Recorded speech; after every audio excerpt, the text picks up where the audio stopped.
குருநாதர் ஐயா ஆதித்ய குறிச்சி அவர்களுக்கு வணக்கம். அனைவருக்கும் வணக்கம். இந்த வீடியோவில் எதை பற்றி பார்க்க போறோம்னா, 2 நாளுக்கு முன்னாடி என்கிட்ட வந்த கஸ்டமரு அவருக்கு நான் என்ன ப்ரெடிக்ஷன் சொன்னேன் அப்படின்றத பற்றி தான் இந்த வீடியோவில் நம்ம பார்க்கலாம். அவர் இந்த வீடியோ போகிறதுக்கு அவருக்கு எனக்கு பர்மிஷன் கொடுத்தாரு. அதனால அவருடைய டீட்டெயிலோட நான் இந்த வீடியோவில் எக்ஸ்பிளைன் பண்ணுறேன். இது ஒரு ஆண் ஜாதகர். அவர் பிறந்தது 4/10/1997 12:20 சங்கரன் கோயிலில் பிறந்திருக்கிறாரு. சிவசுப்பிரமணியம் அவர் பேர். ஓகேங்களா? அவர் மிதுன லக்னம், லக்னத்துல செவ்வாய் கேது, 4ல குரு சூரியன், 5ல சுக்கிரன் புதன், 7ல ராகு சந்திரன், 8ல சனி. ஓகேங்களா? இது சைட்ல இருக்கிறதுல அம்சம். சனி சூரியன், இங்க சந்திரன், இங்க கேது புதன், இங்க குரு, இங்க சுக்கிரன் செவ்வாய், இங்க லக்னம் ராகு. ஓகேங்களா? இது சைட்ல அம்சம்.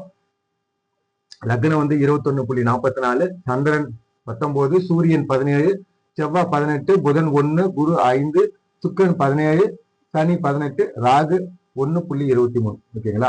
இதுதான் டிகிரி. இப்போ இவருக்கு ஜாதகம் பார்த்தோன்னே நான் என்ன ப்ரெடிக்ஷன் சொன்னேன் அப்படின்னும் போது, உங்களுக்கு ஃபர்ஸ்ட் செவ்வானுடைய காரக தொழில்கள் தான் செட் ஆகும். ஆனா செவ்வாய் தசையோ, செவ்வாய் புத்தியோ, செவ்வாய் அந்தரமோ செட் ஆகாது அப்படின்றத நான் ஃபர்ஸ்ட் பாயிண்டா சொன்னேன். ஏன் நான் செவ்வாயை ஃபர்ஸ்ட் ப்ரெஃபரன்ஸா சொன்னேன் அப்படின்னும் போது, செவ்வாய் கேதுக்கும் டிஃபரன்ஸ் இருந்தாலும் ஓரளவுக்கு சூட்சும வேலை செய்யும். அதனால ஒரு பாசிட்டிவான அமைப்பு தான். சந்திரமங்கல யோகத்துல சந்திரனுடைய பார்வை 2 டிகிரில செவ்வாய் வாங்கியிருக்கிறாரு. அப்போ ரொம்ப பாசிட்டிவா இருக்கிறாரு இவர். ஓகேங்களா? சந்திரமங்கல யோகத்தோட சூட்சும வலுவோட ராசிக்கு 10ஆம் இடத்தை தொடர்பு கொள்கிறார். அம்சத்துல செவ்வாய் சுக்கிரனும் சேர்ந்து சுபவர்க்கம் புஷ்கரண அம்சம் ஏறி இருக்கிறார். அதனால செவ்வாய் தான் ஃபர்ஸ்ட் ப்ரெஃபரன்ஸ். செவ்வானுடைய காரக தொழில் தான் உங்களுக்கு ஃபர்ஸ்ட் சூட் ஆகும் அப்படின்னு எடுத்த உடனே.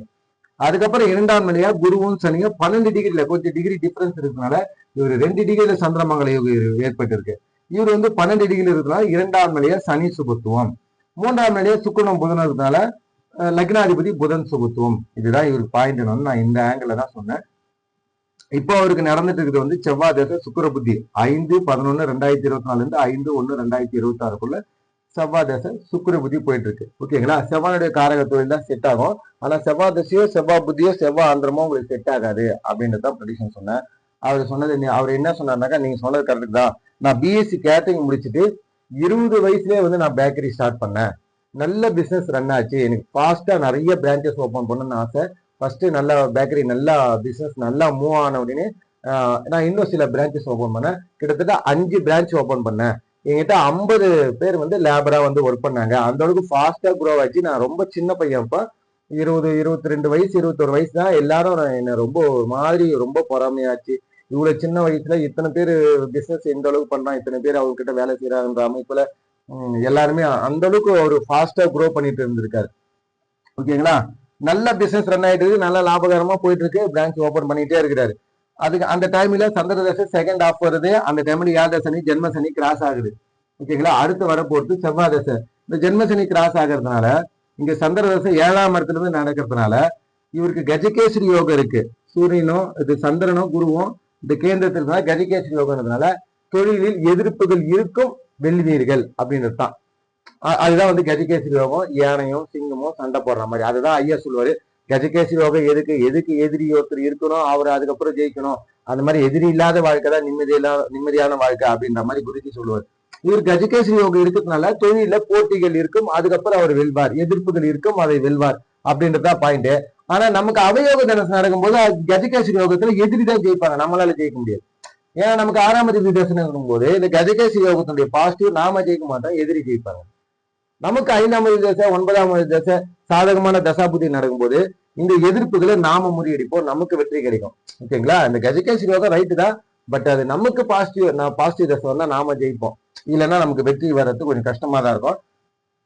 இந்த 7ஆம் இடத்துல சந்திர தசை நடக்கலாம். இவருக்கு பழகின நண்பர்கள் அவருக்கு சில பேர் இவரே தொழில சிலதெல்லாம் கத்து கொடுத்துருக்காரு. அதுக்கப்புறம் அவங்க சில போட்டி வந்தனால சரி நானே உங்களுக்கு குறைந்த அளவுல சரக்கு போடுறேன் அப்படின்ற மாதிரி போட்டு அந்த பேக்கரி சம்பந்தமான ஐட்டம்ஸ் குறைந்த அளவுல கொடுத்து அதுக்கப்புறம் அவங்களே தனியா ஓபன் பண்ணி இவருக்கு கடைக்கு இந்த வருமானம் எல்லாம் அவங்களுக்கு போயிடுச்சு. அப்போ அதுக்கப்புறம் ஜென்மசனி ஆரம்பிச்ச உடனே பிரான்ச்சஸ் எல்லாம் இருக்கு. ஒரு 10,000 வியாபாரம் ஆகுது, ஒரு 50,000 வியாபாரம் ஆகுதுன்னா அதுல 50% தான் அந்த சர்க்குலேஷன் குறைஞ்சிச்சு. ஏன்னா பக்கத்திலேயே இதுதான் கஜகேசரி யோகம். போட்டியாளர்கள் உருவாகிட்டாங்க. அது இவரே உருவாக்கி விட்டுட்டு இருக்காரு. ஓகேங்களா? லக்னத்துல செவ்வாய் இருக்கிறதுனால எதிரிகளை யாரும் உருவாக்க மாட்டாங்க. 6ஆம் அதிபதி லக்னத்துல இருக்கிறதுனால எதிர்ப்புகளை இவரே தான் உருவாக்கிட்டு இருக்காரு. இவரு 7ஆம் இடத்துல சந்தனம் இருக்கிறதுனால சேவை செய்யற நம்ம உதவி செய்யறேன்ட்டு போயிட்டு அவங்களுக்கு ஹெல்ப் பண்ண போய் அவங்க டெவலப் ஆயிட்டாங்க. அவங்களால இவருக்கு சர்க்குலேஷன் குறைஞ்சிருச்சு. அதனால வியாபாரம் தொடர்ந்து கண்டினியூவா செய்ய முடியாத சூழ்நிலை ஏற்பட்டு ஜென்ம சனி அதுக்கப்புறம் செவ்வாய் தசை ஆரம்பிக்குது. இதனால தொடர்ந்து கண்டினியூவா செய்ய முடியல, லாபகரமா செய்ய முடியறதுனால இவருக்கு நான் இன்னொரு பாயிண்ட் சொன்னேன். சனி உங்களுக்கு சுபத்துவமா இருக்கிறதுனால உங்களுக்கு நல்ல வேலைக்காரர்கள் அமைவார்கள் அப்படின்னு நான் சொன்னேன். அதுக்கு அவர் என்ன சொன்னாரு, என் பிசினஸ் ரொம்ப டல்லாச்சு. அந்த டைம்ல ஒரு 50 பேர் என்கிட்ட வேலை செய்யிருந்தாங்க. அவங்க 50 பேரும் ஒரு மாசம் சம்பளமே இல்லாம என்கிட்ட ஒர்க் பண்ணியிருந்தாங்க. அந்த அளவுக்கு எல்லாருமே எனக்கு அமைந்த வேலைக்காரர்கள் நல்ல வேலைக்காரர்களா, நீங்க சொல்ற பாயிண்ட் கரெக்ட் அப்படின்ற மாதிரி இந்த சனி சுபத்துவத்தை வச்சு நான் சொன்னேன். ஓகேங்களா? அதுக்கப்புறம் இதுதான் எவ்வளவுதான் திறமைகள் இருந்தாலும் இந்த 6ஆம் அதிபதி தசை இத்தனைக்கும் 6க்கு 8ல தான் மறைஞ்சிருக்கிறாரு. 11ஆம் இடத்துக்கு 3ஆம் இடத்துல தான் இருக்கிறாரு. லாப அமைப்பை தருவார் என்ற பார்த்தாலும் 6ஆம் அதிபதி தான் எதிரி தான் லக்னத்துல உட்காந்த அமைப்புல எல்லா விஷயத்தையும் நமக்கு சாதகம் இல்லாத அமைப்புகளை செய்துட்டு இருப்பாரு. ஓகேங்களா? இப்ப அவரு 3 வருஷமா என்ன பண்ணிட்டு இருக்காரு, அவரு லேபரா தான் ஒர்க் பண்ணிட்டு இருக்காரு. ஓரளவுக்கு நல்ல சம்பளத்துல ஒர்க் பண்ணிட்டு இருக்காரு. ஆனா சொந்தமா தொழில் செய்ய முடியல. அவர் ஏன் சொந்தமா தொழில் செய்யற எண்ணங்கள் சிறு வயதிலே சொந்தமா தொழில் செய்து சக்சஸாவும் போச்சு அப்படின்ற மாதிரி பாத்தீங்கன்னாக்கா, இங்க 10ஆம் அதிபதி குரு 10ஆம் இடத்தையே பாக்குறாரு. 9ஆம் அதிபதி சனி 8ஆம் இடத்துல இருந்து 3ஆம் பாதியா 10ஆம் இடத்தை தொடர்பு கொள்றாரு. அப்ப குருவும் சனியும் 10ஆம் இடத்தை தொடர்பு கொடுத்து இது தர்மகர்மாதிபதி யோகம். ஓகேங்களா? அதே மாதிரி இங்க சந்திரனும் செவ்வாயும் தொடர்பு கொடுத்து இது ஒரு மகாதன யோகம். தனாதிபதி லாபாதிபதி லாபாதிபதி தொடர்பு கொடுத்து இது ஒரு மகாதன யோக அமைப்பு. குருவும் சனியும் 10ஆம் இடத்தை தொடர்பு கொடுத்து தர்மகர்மாதிபதி யோக அமைப்பு. சூரியன் 10ஆம் இடத்தை தொடர்பு கொள்கிறார். 3ஆம் அதிபதி 4ஆம் இடத்திலிருந்து 10ஆம் இடத்தை தொடர்பு கொள்கிறார். 3ஆம் அதிபதி 10ஆம் இடத்தை தொடர்பு கொள்வதால் முயற்சியால் தன்னுடைய முயற்சியால் தொழில் செய்யக்கூடிய அமைப்பு. 3ஆம் அதிபதி 4ஆம் இடத்திலிருந்து 10ஆம் இடத்தில் தொடர்பு கொள்வதால் தன்னுடைய சுய முயற்சியால் தொழில் செய்யக்கூடிய அமைப்பு. சூரியனும் சந்திரனும் தங்களுக்குள் கேந்திரமாந்து அது லக்ன கேந்திரமா இருக்கிறதுனால சொந்தமா தொழில் செய்யக்கூடிய ஜாதகம் இது. இதுதான் ஐயா சொல்லுவாரு. சூரியனும் சந்திரனும் கேந்திரமா இருக்கிறது நல்ல அமைப்பு. அதுவும் லக்ன கேந்திரமா இருக்குது. அது முதல் தர யோகா அமைப்பு அப்படின்னு வர அந்த அமைப்பு இவருக்கு இருக்குது. அதனால சொந்தமா தொழில் செய்யறதுக்கு எலிஜிபிளான பர்சன் இது. ஓகேங்களா? இது என்ன பண்ணுவாங்க, இந்த மாதிரி இருந்தாலுமே அஷ்டமி நவமியில பிறந்திருப்பாங்க. ஆனா ஜாதக ரீதியா என்ன சொல்லுவாங்கன்னா அஷ்டமியில பிறக்கக்கூடாது, நவமியில பிறக்கக்கூடாது அப்படின்வாங்க. அஷ்டமி நவமியில பிறந்ததால்தான் இந்த சூரியன் அப்ப பிறந்தாதான் சூரிய சந்திரன் தங்களுக்குள்ள கேந்திரமா இருக்கும். ஆனா அஷ்டமி நவமியில தவறா நினைக்கிறாங்க. ஒரு ஒரு சிசேரியன் டேட்டா அந்த மாதிரி குழந்தைகள் பிறக்கும் போது அஷ்டமியா இருக்கு, இன்னைக்கு நவமியா இருக்கு, இன்னைக்கு குழந்தை பிறக்கலாமா அப்படின்னு கேட்கறாங்க. அப்படிலாம் இல்லைங்க. இந்த சூரியன் சந்திரன் அப்பதாங்க கேந்திரமா இருக்கும். இதனாலதான் இவரு சொந்தமா தொழில் செய்யக்கூடிய எண்ணம் சொந்தமா தொழில் செய்யக்கூடிய ஜாதகம் தான் 10ஆம் அதிபதி தன்வீட்டியா பாக்குறதுனால சொந்தமா தொழில் செய்யறது 100% இவருக்கு வரும். இன்னும் ஒன்னே மிதுன லக்னத்துக்கு வரக்கூடாது செவ்வாய் தசை. அவருடைய பேட் டைம். நல்ல வேலையை சின்ன வயசுல எல்லாம் கடந்து போறது ஒரு அனுபவம் கொடுத்துட்டு ஃபியூச்சர்ல நல்லா இருக்கிறதுக்கான அடிப்படையையும் அந்த அனுபவங்களையும் நம்ம அவசரப்படாம எதிர்ப்புகள் இருக்கும் அதை எப்படி ஹேண்டில் பண்றது பக்குவத்தை இந்த செவ்வாய் தசை அவருக்கு கொடுத்துருக்குது. ஓகேங்களா? செவ்வாய் தசை இன்னும் கொஞ்ச நாள் முடிய போகுது. இப்ப செவ்வாய் தசை 6ஆம் அதிபதியை செயல்பட்டு இப்ப 11ஆம் அதிபதியை கண்டிப்பா லாபம் அமைப்புன்னு கொஞ்சம் தருவாரு. இப்ப என்ன சொல்றாருனாக்கா ஒரு செவ்வாய் தசை சுக்கிர புத்தி போயிட்டு இருக்கு. இப்ப செவ்வாய் தசை சுக்கிர புத்தியில திருமணம் செய்யலாமா அப்படின்னு கேட்டாரு. திருமணம் தாராளமா செய்துக்கலாம். செவ்வாய் தசை சுக்கிர புத்தியில திருமணம் செய்துக்கலாம். ஏன்னா இங்க லக்னத்துல செவ்வாய் இருக்குது அப்படின்னு நீங்க பாத்தீங்கன்னாலும் செவ்வாய் கேதுவோடு தான் சேர்ந்திருக்கிறார். சந்திரமங்கல யோகத்தில் இருக்கிறார். தவறு இல்லை. செவ்வாய் சுபத்துவம். அதனாலதான் செவ்வாய் தசையிலேயே ஓரளவுக்கு சர்வைல் பண்ணிட்டு இருக்கிறாரு. இவர் ரோட்டுக்கு வரல.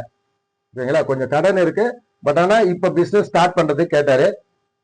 பிசினஸ் ஸ்டார்ட் பண்ணலாமா அப்படின்னா இப்ப இங்க பாருங்க, அடுத்து வர சூரியன் 10ஆம் இடத்தை தொடர்பு கொள்கிறார். கண்டிப்பா இவரு சொந்தமா பிசினஸ் பண்ணலாம். அது செவ்வாய் தசைன்றதுனால வளர்ச்சிக்கான கடன்கள், தொழிலுக்கான கடன்கள், படிப்புக்கான கடன்கள், இந்த மாதிரி ஒரு வீடு கட்டணா வீட்டுக்கான கடன்கள், சுப கடன்கள் அமைந்து தொழிலுக்கான சுப நல்ல விஷயங்களுக்காக தொழில் தொடர்றதுக்காக கடன் வாங்கி கடனால் வளர்ச்சி ஏற்படக்கூடிய ஜாதகம் சூரியன் 10ஆம் இடத்துல இருக்கிறதுனால இவரு பிசினஸ் ஸ்டார்ட் பண்ணலாம். உங்களுக்கு தாராளமா நல்ல அமைப்பு தான். இங்க சுக்கிரனும் புதனும் இங்க 5ஆம் இடம் வலுத்து இருக்கிறதுனால லக்னாதிபதி 5இல் பிறந்ததுல இருந்தே இவர் அதிர்ஷ்டசாலி, அதிர்ஷ்டம் கை கொடுக்கும். இவர் லக்னாதிபதி 5ல் இருக்கிறதுனால இது புத்திஸ்தானம். இவர் புத்தியை பயன்படுத்தி ஒரு தொழிலை செய்யறது, ஒரு முடிவுகள் எடுக்கிறது ஒரு நல்ல சிறப்பான அமைப்பா இருக்கும். இங்க லக்னத்துல செவ்வாய் இருக்கிறது கொஞ்சம் அவசர தன்மையை கொடுக்கும், ஃபாஸ்டா வரணும் அப்படின்ற அமைப்பை கொடுக்கும். ஏன்னா 6ஆம் அதிபதி லக்னத்துல இருக்கிறதுனால இதை முறியடிக்கிறதுக்கு புதன் லக்னத்துல இருந்து 5ஆம் அடி புத்திஸ்தானத்துல இருக்கிறதுனால நம்ம ஒரு விஷயம் செய்ய போறோம்னா, இப்ப சந்திரன் நமக்கு அடிக்க வராரு அப்படின்னு பாத்தீங்கன்னாக்கா ஃபாஸ்டா எங்கிடுவார். இன்னைக்கு காலையில ஏதோ ஒரு பைக் வாங்கணும் அப்படின்னு ஒரு ஆசை வந்தோம்னா சாயந்தரமே போயிட்டு வாங்கிடுவோம். இத மாதிரி சந்திரன் அடிக்க வரானா இதுதான் ரொம்ப ஃபாஸ்டா திங்க் பண்ணி அன்னைக்கே நம்ம செய்ய வச்சிருவாரு. அப்ப சந்திரன் நமக்கு பாதிக்கப்பட்டிருக்கு, சந்திரன் நமக்கு அடிக்க போறாரு அப்படின்னா இந்த மாதிரி ஃபாஸ்டா முடிவு எடுக்கிறத தவிர்த்துட்டாலே நமக்கு ப்ராப்ளம் வராது. அதுக்கப்புறம் ஃபாஸ்டா இயங்கக்கூடிய கிரகம் பாத்தீங்கன்னா செவ்வாய். இப்ப இன்னைக்கு ஒரு பைக் வாங்கலாம் அப்படின்னு ட்ரை பண்ணாக்கா, இப்ப செவ்வாய் வந்து ஒரு ராசில மேக்சிமம் 45 டேஸ் தான் இருக்கிறாரு. அப்ப மேக்சிமம் வந்து ஒரு 45 டேஸா தள்ளி ஒரு 50 டேஸ் கழிச்சோ அந்த ஆசைகள் இருக்கனால நம்ம வாங்கணும். இத மாதிரி அவசரப்பட்டு உடனே செய்ய வச்சு இத மாதிரிதான் நம்மள அவருடைய காரக வழியில தான் நம்மளை அடி கொடுப்பாரு. அப்ப என்ன பண்ணனா, இப்ப புதன் வந்து என்ன பண்ணுவானா, லக்னாதிபதி 5ஆம் இடத்துல இருக்கனால ஒரு விஷயம் செய்ய போறோம்னாக்கா புதன் வந்து இன்ஃபர்மேஷன். இப்ப இந்த பிசினஸ் செய்ய போறோம்னா இது என்னெல்லாம் பாசிட்டிவ்ஸ் இருங்க, நாலு பேருக்கு நான் ரெஃபர் பண்ணிட்டு வரேன், 4 பேருக்கு இன்ஃபர்மேஷன் கேதர் பண்ணிட்டு வரேன், நெட்ல போயிட்டு நான் சர்ச் பண்ணி பாக்குறேன். இது மாதிரி இன்ஃபர்மேஷன்லயும் தகவலையும் அறிவு சார்ந்த விஷயங்களையும் 4 புக்ஸை படிச்சு அந்த இன்ஃபர்மேஷன் கேதர் பண்ணி அறிவை யூஸ் பண்ணி புத்திஸ்தானத்துல இருக்கிற புத்தி யூஸ் பண்ணி டெக்னிக்கலா பண்ணுவாரு, ரொம்ப சேஃபா பண்ணுவாரு. ஏன்னா புத்திஸ்தானம் வளர்த்துருக்குது. இவர் புதனை தான் ஆக்டிவேட் பண்ணணும், இவர் செவ்வாய் ஆக்டிவேட் பண்ணக்கூடாது. ஒரு விஷயம் செய்ய போறோம்னா அதை சம்பந்தப்பட்ட சகல இன்ஃபர்மேஷனை கேதர் பண்ணணும். ஏன்னா லக்னாதிபதி புதன் 5ஆம் இடத்தில் இருக்கிறார், புத்திஸ்தானத்தில் இருக்கிறார். தன்னுடைய புத்தியை பயன்படுத்தினா இவர் எந்த காலத்திலும் தோக்க மாட்டார்.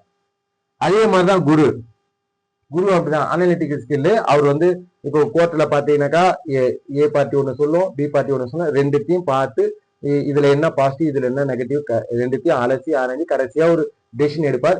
சரியான சாய்ஸ் பண்ணுவார், சரியான முடிவு எடுப்பார், சரியான சுச்சுவேஷன் தேர்ந்தெடுப்பார். இதுதான் குரு. அந்த புத்திகாரகன், புத்தி யூஸ் பண்றது. இவர் வந்து அறிவு யூஸ் பண்றது, இன்ஃபர்மேஷன் வச்சு நிறைய இன்ஃபர்மேஷன் தெரிஞ்சுக்கிட்டு அதன் மூலியமா நம்ம தவறு வராம தப்பிச்சிருவாரு. இவரு புத்தி யூஸ் பண்ணி தப்பிப்பாரு. ஆனா இவர் வந்து அவசரப்பட வைப்பார். அதனால இந்த மாதிரி செவ்வாய் வந்து மிதுன லக்னத்துக்கு பிரச்சனை வரப்போகுது, இப்போ கும்ப லக்னத்துக்கு சந்திரன் பிரச்சனை வரப்போகுது, அந்த சந்திர புத்தி வரும்போது அப்படின்னா அவங்க அந்த முடிவுகளை வந்து உடனே எடுக்கக்கூடாது. உடனே எடுக்கிறாங்கன்னா இவங்க சந்திரனையும் செவ்வாயும் ஆக்டிவேட் பண்றான்னு அர்த்தம். ஒரு பிசினஸ் செய்ய போறோம், ஏதோ ஒரு விஷயம் செய்ய போறோம்னா அட்லீஸ்ட் ஒரு 6 மாத காலமாவது, அதிகபட்சமா செவ்வாய் வக்கர நிலையில் இருந்தா கூட ஒரு ராசியில 6 மாசத்துக்கு மேல இருக்க மாட்டாரு. அதனால ஒரு 6 மாத காலத்துக்கும் அந்த எண்ணங்கள் வந்து தொடர்ந்து இருந்துகிட்டே இருக்குன்னா அதை செய்யலாம். ஒரு விஷயம் இன்னைக்கு ஆசைப்பட்டு நாளைக்கே செய்யக்கூடாது.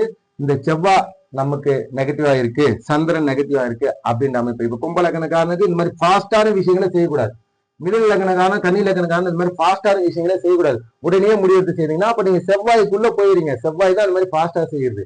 நீங்க அதை விட குருவாவோ புதனாவோ செயல்பட்டு போயிடலாம். இப்ப மிதன லக்னக்காரனோ கன்னி லக்னக்காரனோ நீங்க புதனா செயல்படாம குருவா செயல்படாத, நீங்க செவ்வாயுடைய காரகமா செயல்படுறீங்க. அந்த மாதிரி செயல்படக்கூடாது.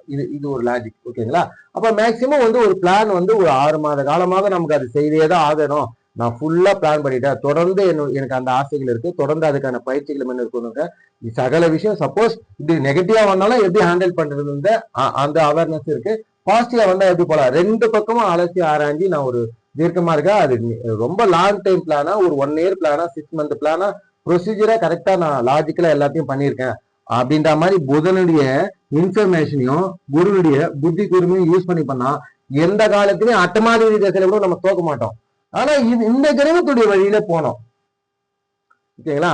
அதுக்கப்புறம் பாத்தீங்கன்னா சனி சுபத்துவமா இருக்கிறதுனால உங்களுக்கு சனி காரகத்தோட இன்ட்ரெஸ்ட் இருக்கும் அப்படின்னு சொன்னதுக்கு, எங்க கிராமத்துல எங்க வீட்டுல வந்து லேண்ட் இருக்கு, அதை வந்து அக்ரிகல்ச்சர் பண்ணி என்னுடைய பேக்கரி சம்பந்தமான உணவு சம்பந்தமான தொழிலுக்கு அதுக்கான தேவைகளுக்கான ரா மெட்டீரியல்ஸ் அந்த தேவைப்படும் பொருட்களை வந்து நானே உற்பத்தி பண்ணி நானே வந்து அதை பிசினஸ் யூஸ் பண்ணிக்கலாம் அப்படின்னு நினைக்கிறேன் அப்படின்ற மாதிரி சனியினுடைய விவசாயம் சம்பந்தமான விஷயங்கள்ல அதீத ஆர்வமா இருந்தாரு. ஆனா விவசாயம் சம்பந்தமான விஷயம் இப்ப கை வைக்காதீங்க, பிசினஸ் நல்லா டெவலப் ஆயிடும், ஃபியூச்சர்ல வந்து நீங்க அதை செய்யுங்க. நீங்க சொல்றது கரெக்ட் தான். உங்களுக்கான தேவைப்படக்கூடிய மூலப்பொருட்களை நீங்களே உற்பத்தி பண்ணி அதை தொழிலுக்கு யூஸ் பண்ணலாம். பட் ஃபியூச்சர்ல செய்யுங்க, இப்ப வேணாம். ஆனா சனியுடைய காரகம் ஒரு கை கொடுக்கும். சனி சுபத்துவமா இருக்கிறார். ஓகேங்களா? அப்படின்னாரு. எப்ப திருமணம் செய்யலாம்னு கேட்டீங்கன்னா செவ்வாய் தசை சுக்கிர புத்தி போயிட்டு இருக்கு, கண்டிப்பா வந்து திருமணம் செய்துக்கலாம். அதுக்கப்புறம் மறுபடியும் சூரிய புத்தி 10ஆம் இடத்தை தொடர்பு கொடுக்குறாரு. தொழில் அமைப்புகள் நன்றாக இருக்கும், தொழில் செய்யலாம்.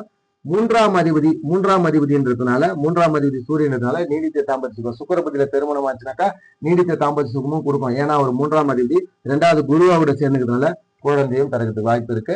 அதுக்கப்புறம் சந்திர புத்தி, சந்திரன் 7ஆம் இடத்துல இருக்கனால அதுவும் நீடித்த தாம்பத்திய சுகம் அமைப்பு. ஏன்னா 7ஆம் பாவம்.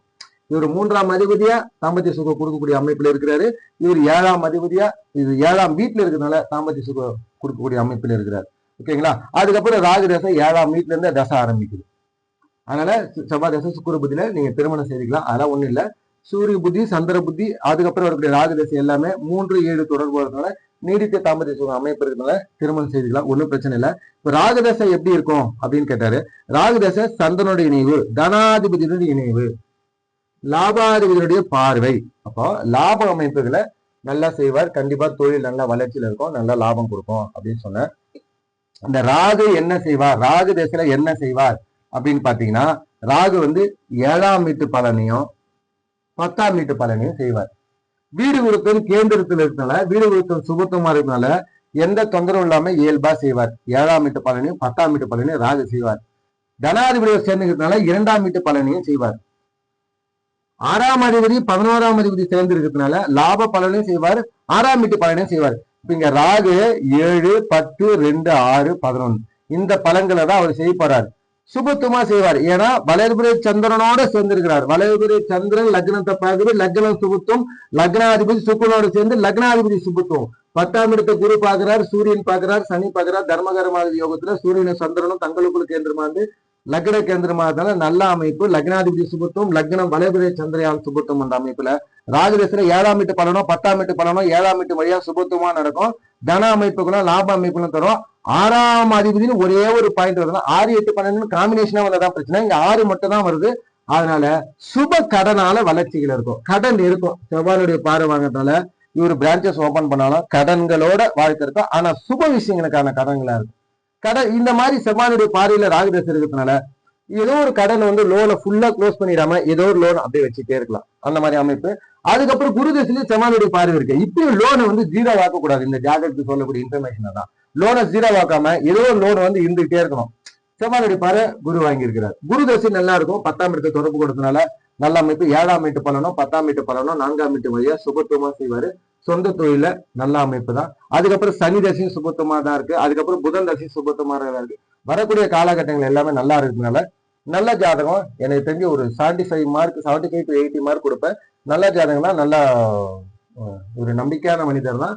இந்த செவ்வாய் லக்னத்துல இருக்கிறதுனால கொஞ்சம் சீக்கிரமா சின்ன வயதுன்றதுனால கொஞ்சம் எக்ஸ்பீரியன்ஸ் இல்லாம சீக்கிரமா போனன்ற அமைப்புல ஒரு டெக்னிக்கல் நம்ம சில விஷயங்களை ஷேர் பண்ணக்கூடாது அப்படின்னு தெரியாம எல்லார்கிட்டையும் அவரு டெக்னிக்கல் ஷேர் பண்ணதுனால அவருக்கு சம்பந்தப்பட்டவங்க நண்பர்கள் அவங்களே போட்டியா அவங்க சக்சஸ் ஆயிட்டாங்க. இவர் கொஞ்சம் டல் ஆயிட்டாரு. ஓகேங்களா. இவர் சந்திரன் லக்னத்தை பாக்குறதுனால அந்த சேவை மன்னிப்பவனோட சில விஷயங்கள் இவர் சுயநலமா இல்லாம அந்த மாதிரி விஷயங்கள் இருந்துதான் அது ப்ராப்ளமா இருக்கு.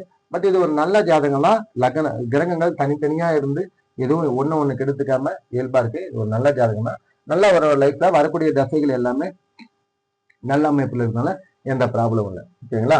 இது சம்பந்தமான ஏதாவது டவுட் இருந்தா கமெண்ட் பண்ணுங்க. வீடியோ பிடிச்சிருந்தா லைக் பண்ணுங்க, சப்ஸ்கிரைப் பண்ணுங்க, ஷேர் பண்ணுங்க. நன்றி, வணக்கம். தேங்க்யூ.